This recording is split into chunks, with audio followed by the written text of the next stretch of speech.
दर्यापूर तालुक्यातील Yevda police station कडून 11 April रोजी सकाळी 9 वाजता या दरम्यान रूट मार्च व शक्ती प्रदर्शन करण्यात आले. डॉक्टर बाबासाहेब आंबेडकर जयंती, हनुमान जयंती, रमजान या सणाच्या अनुषंगाने गावामध्ये कोणत्याच प्रकारचा कायदा व सुव्यवस्था भंग होऊ नये यामुळे अमरावती जिल्ह्याचे पोलीस अधीक्षक अविनाश बारगड यांच्या मार्गदर्शनाखाली हा रूट मार्च काढण्यात आला. येवदा येथे गणपती चौक पासून ते गांधी चौक, इनामदार मस्जिद, गणपती चौक या मार्गाने हा रूट मार्च काढण्यात आला. सर्व नागरिकांना आवाहन करण्यात आले की कोणत्याच प्रकारे कायदा व सुव्यवस्थेचा भंग होऊ नये.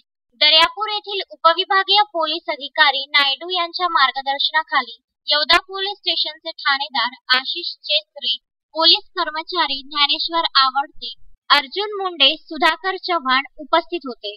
रामेश्वर माकोडे, विदर्भ न्यूज, येवदा.